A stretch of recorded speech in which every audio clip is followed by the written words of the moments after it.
Hello dear students, welcome to my channel Noni Gopal math academy. আজকের previous যে আলোচনা করেছিলাম অনির্দিষ্ট সমাকলনের ফান্ডামেন্টাল কিছু ফর্মুলা, সেগুলো এখন আলোচনা করব। নেক্সট পার্ট দেখো, আমাদের 5 নম্বর পর্যন্ত হয়েছিল। 6 নম্বর সূত্র আমরা দেখে নাও।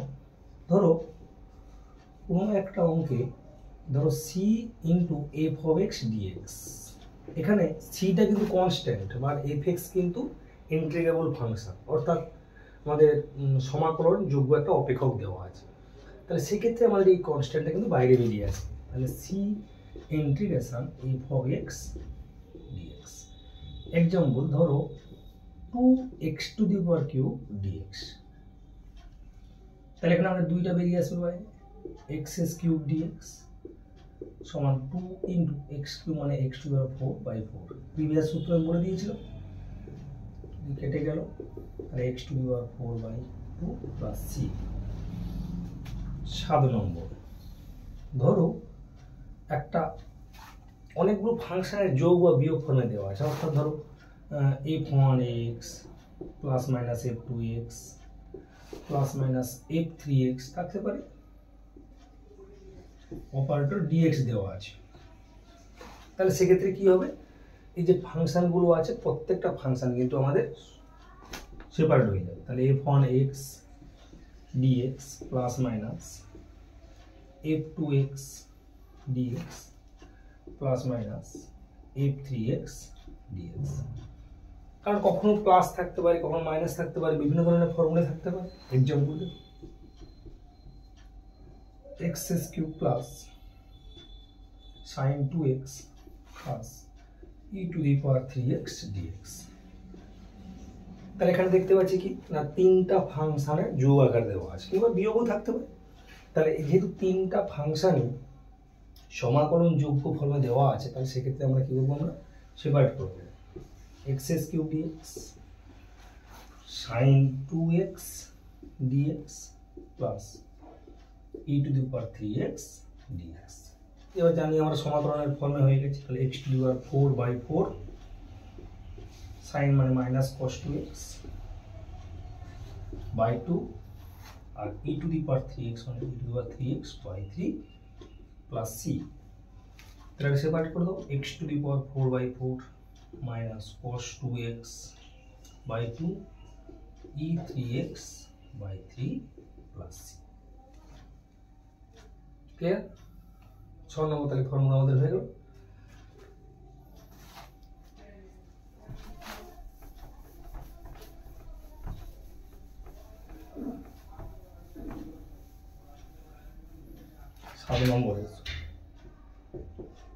আমাদের গতকাল সাইন ছিল সম্ভবত, না আছে, না হলে আরেকবার স্মরণ করে দিচ্ছি। ধর সাইন mx dx,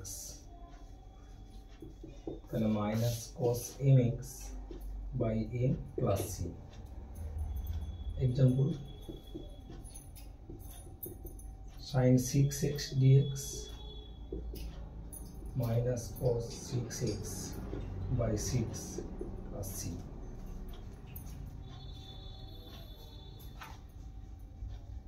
8 নম্বর চলে এসো, তাহলে cos mx dx,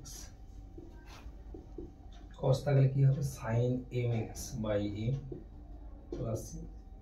এরও সিমিলারলি এক্সাম্পল যদি আমরা বলি তাহলে কি হবে, এগুলো জাস্ট ফান্ডামেন্টাল ফর্মুলা, খুব কঠিন নয়। sin থাকলে আমাদের minus cos mx by m, example দিয়েছি cos mx dx, তাহলে কি হবে আমাদের sin mx বাই m। এই এক্সাম্পল দিয়ে দাও cos 9x dx, তাহলে কত হবে sin 9x বাই 9 প্লাস। এই ধরনের খুব সূক্ষ্মাতি সূক্ষ্মভাবে না জেনে রাখলে কিন্তু আমাদের বড় বড় ম্যাথগুলো যখন করবো আমরা খুবই প্রবলেম হয়ে যাবে। এইভাবে সূক্ষ্মভাবে ডিসকাস করে আলোচনা করতে হবে। 9 নম্বর চলে এসো। আচ্ছা, সাইন cos তো হয়ে গেল, ট্যান যদি থাকে তাহলে ট্যান mx কি হবে, তাহলে log of sec mx plus c by একটা m হবে।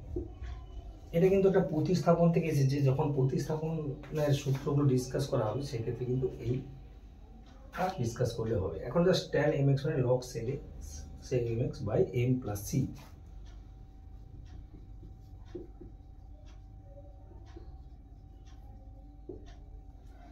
tan 11x tan 11x dx তাহলে কত হবে sec log sec 11x by 11 plus c। Similarly আমাদের cot x থাকতো cot mx, আর একটু বেশি করে আলোচনা করে দেবো সূত্রগুলো, যেমন 5টা করে বলছিলাম আজকে একটু বেশি করে বলে দিচ্ছি। তাহলে cot mx dx তাহলে কত হবে log mod sin mx by m plus এর একটা एग्जांपल দিতে পারো, ধরো cot 5x dx তাহলে কি হবে log of mod sin 5x by plus এটা আমাদের কিন্তু হয়ে গেছে। এই ধরনের কতগুলো ফান্ডামেন্টাল আমাদের অনির্দিষ্ট সমাকরণে আছে। তাছাড়াও কিন্তু আমাদের যেটা খুব ইম্পর্টেন্ট মনে রাখতে হবে, ইন্টিগ্রেশন করতে গেলে আমাদের যেগুলো খুব ইম্পর্টেন্ট ভাইটাল পোর্শন সেটা হচ্ছে আমাদের কিন্তু ক্লাস 11 ত্রিকোণমিতির পার্টটা কিন্তু খুব ভালোভাবে জেনে নিতে হবে, যেটা আমাদের যোগফল থেকে গুণফলের রূপান্তর কিংবা গুণফল থেকে যোগফলের রূপান্তর, গুণিত কোণ অংশকোণ, এই সমস্ত যে সূত্রগুলো ভেরি ইম্পর্টেন্ট, যেগুলো সাধারণত লিখে থাকে একটু আমি লিখে দিচ্ছি, কারণ ইন্টিগ্রেশন করতে গেলে আমাদের বিভিন্ন জায়গায় প্রয়োগ করতে হবে ফর্মুলাগুলো। ধরো আমার কোথাও সাইন এম এক্স এই ফর্মে নেই, সাইন স্কোয়ার আছে কিংবা সাইন কিউব ফর্মে আছে, কিংবা কস এম এক্স সেটা আছে ধরো কস স্কোয়ার কিংবা কস কিউব ফর্মে আছে, তাহলে সেক্ষেত্রে আমাকে কিন্তু সিম্পলিফিকেশন করে এই ফর্মে নিয়ে আসতে হবে, কস এম এক্স কিংবা সাইন এম এক্স ফর্মে নিয়ে আসতে হবে। কারণ কোথাও যদি কস স্কোয়ার থাকে বা কস কিউব থাকে তাকে কিন্তু আমরা গুণিত কোণের মাধ্যমে সিম্পলিফিকেশন করে এই ফর্মটা নিয়ে আসবো। দেখো যে যে সূত্রগুলো খুবই লাগে সেগুলো আমি কিছু লিখে দিচ্ছি।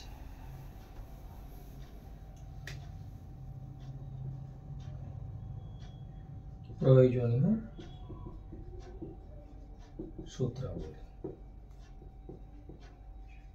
ফর ইন্টিগ্রেশন খুব লাগবে। ম্যাক্সিমাম স্টুডেন্টের যদি প্রবলেমটা হয়েছে যে একটা অঙ্ক ভেঙে ভেঙে করে ফেললাম কিন্তু কোথাও কিউব ফর্মে আসে কোথাও স্কোয়ার ফর্মে আসে, সেক্ষেত্রে সিম্পলিফিকেশন করে যে ছোট করবো সেটা কিন্তু করতে পারছি না। কি লাগবে যেগুলো, ধরো sine c plus sine d, তাহলে কি জানবো আমরা 2 sine c plus d by 2 into cos c minus d by 2, কিংবা যদি থাকে আমাদের sine c minus sine d, তাহলে কি হবে 2 cos c plus d by 2 into cos d minus c by,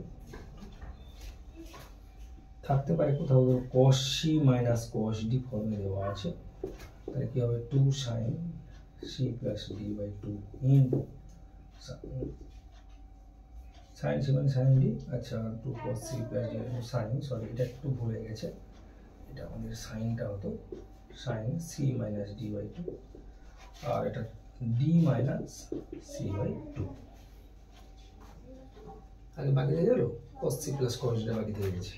আচ্ছা cos c plus cos d 2 cos c plus d by 2 into cos c minus d by 2, এগুলো আমরা class 11 থেকে শিখেছি। তাছাড়া আরো কি সূত্রগুলো আছে, ধর কোথাও একটা এরকম আছে 2 sin a cos b, তাহলে এটা আমাদের গুণিত কোন ফর্মে আছে, গুণিত গুণ ফর্মে আছে, তাহলে গুণফল থেকে যোগফল গুণে নেব আমরা sin a plus b plus sign a minus b, কিংবা 2 cos a sin b আছে, তাহলে এটা আমরা কি লিখব sin a plus b minus sin a minus b। খুব প্রয়োজন, এগুলো খুবই ইম্পর্টেন্ট। ম্যাক্সিমাম দেখা যাবে অনেক স্টুডেন্টদের ক্ষেত্রে এই সাধারণ সূত্রগুলো না থাকার ফলে ইন্টিগ্রেশন একটা ভয় লেগে যায়, সেগুলো কিন্তু এই জন্য ফার্স্ট ফান্ডামেন্টাল খুব ক্লিয়ার করে নিতে হবে। 7 নম্বর 2 cos a cos b কি হবে cos a plus b plus cos a minus b, কিংবা 2 sin a sin b cos of a minus b minus cos of a plus b। এগুলো আমরা আগে থেকে জানি। এগুলো তো আমাদের যোগফল থেকে গুণফল কিংবা গুণফল থেকে যোগফল রূপান্তর হলো। কতগুলো চলে এসো, ধরো কোথাও 1 প্লাস cos 2 থিটা আছে, তাহলে 2 cos square থিটা, মানে অর্থাৎ ঘুরিয়ে থাকবে, মানে এইটা ফর্মে নিয়ে এসে আমরা এইটাকে আমাদের ইন্টিগ্রেশন ফর্মে আসবে, অর্থাৎ বা ইমপ্লাইজ কি লিখব 2 cos square থিটা মানে 1 প্লাস, খুব ইম্পর্টেন্ট, অনেক ইন্টিগ্রেশনে কিন্তু এই সূত্রটা লাগে। কিংবা যদি আমি 10 নম্বরে বলি 1 মাইনাস cos 2 থিটা, তাহলে 2 sin square theta implies 2 sin square theta 1 minus cos 2 theta. কোথাও একটা এই ধরনের ফর্ম আছে 2 tan theta by 1 minus tan square theta, মানে কিন্তু tan 2 থিটা। এটা কিন্তু ইন্টিগ্রেশন ফর্মে নেই, তাই এটাকে আমাদের এই ফর্মে নিয়ে এসে কি করবো আমরা, সমাকলন যোগ্য ফর্মে নিয়ে এসে সমাকলন করব। কিংবা যদি 12 নম্বর দিয়ে দাও 2 tan theta by 1 plus tan square theta থাকে, তাহলে সেক্ষেত্রে কিন্তু sin 2 থিটা। বুঝে গেছি? এই পার্টগুলো খুব ইম্পর্টেন্ট। এগুলো এই ধরনের ফর্ম থাকলে আমরা এইটা নিয়ে আসবো, এই ধরনের ফর্ম থাকলে আমরা এইটা নিয়ে আসবো। আচ্ছা, একটু প্রিভিয়াসগুলো মুছে দিই।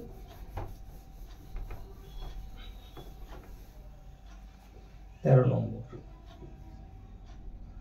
1 মাইনাস কোথাও tan square theta by 1 plus tan square theta, এটা মানে কিন্তু cos 2 থিটা। কত সুন্দর একটা ফর্মে চলে এসে। ঠিক একটা এক্সাম্পল দিয়ে আমাদের সঙ্গে, ধরো 1 minus tan square theta by 1 plus tan square theta d theta. তোর মনে প্রশ্ন যে কি করে করবো রে বাবা এই ধরনের একটা ইন্টিগ্রেশন, আমরা করতে পারি sin square by cos square করলে সেই ঘুরে ঘুরে ওটাই আসবে। তাহলে এটা মানে ডাইরেক্ট কি লিখবো, তাহলে এটা মানে cos 2 থিটা, তাহলে অর্থাৎ তাহলে sin 2 থিটা বাই 2 খুব সহজে আমরা করে ফেলতে পারতাম। তাহলে এই জন্য এই যে ফর্মুলাগুলো আমাদের অলরেডি ক্রিয়েট হয়ে আছে আগে থেকে, যে আমাদের ত্রিকোণমিতির ক্ষেত্রে তৈরি হয়ে আছে, সেইগুলো কিন্তু আমাকে মনে রাখতে হবে। 14 নম্বর কি আছে, তাহলে ওটা ঘুরিয়ে আছে 1 প্লাস কোথাও tan square theta by 1 minus tan square theta, এটা মানে তাহলে কি লিখব sec 2 থিটা, কি লিখব sec 2 থিটা। এটা জাস্ট এটা অপোজিটটা দেওয়া আছে, লবটা হরে আছে, হরটা লবে আছে। আর কি আছে ফর্মুলা, sin থিটাকে জানতে হবে, খুব এটা লাগে। তাহলে 3 sin theta minus 4 sin cube theta. তাহলে কোথাও একটা এই ধরনের ফর্মুলা থাকলে আমরা কিন্তু এইটা অ্যাপ্লাই করব। cos 3 থিটা কত হবে, 4 cos cube theta minus 3 cos theta. আরও আমরা জেনে রাখতে পারি সব, তাহলে tan 3 theta 3 tan theta minus tan cube theta by 1 minus 3 tan square theta. আরও কিছু আছে আমাদের আজকে এইটুকু পর্যন্ত আলোচনা করলাম। নেক্সট ডেতে আমরা কিন্তু এশিয়ানদের বা সৌরেন্দ্রনাথদের ইন্টিগ্রেশনগুলো শুরু করব। পরপর আমরা প্রত্যেকটা অঙ্ক ধরে ধরে বোঝাবো এবং করাবো। ঠিক আছে, আজকে এইটুকু থাক।